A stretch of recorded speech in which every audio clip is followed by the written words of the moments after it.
شعبہ نے خبر دی قتادہ سے، انہوں نے کہا کہ میں نے انس رضی اللہ عنہ سے سنا کہ آپ بیان کرتے تھے کہ جب نبی کریم صلی اللہ علیہ وسلم نے شاہ روم کو خط لکھنے کا ارادہ کیا تو آپ سے کہا گیا کہ وہ لوگ کوئی خط اس وقت تک قبول نہیں کرتے جب تک وہ سر بمہر نہ ہو۔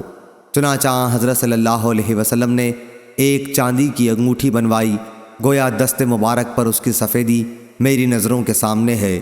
اس انگوٹھی پر محمد الرسول اللہ کھدا ہوا تھا۔ صحیح بخاری حدیث نمبر 2938۔ عبید اللہ بن عبداللہ بن عتبہ نے خبر دی اور انہیں عبداللہ بن عباس رضی اللہ عنہ نے کہ رسول اللہ صلی اللہ علیہ وسلم نے اپنا خط کسریٰ کے پاس بھیجا۔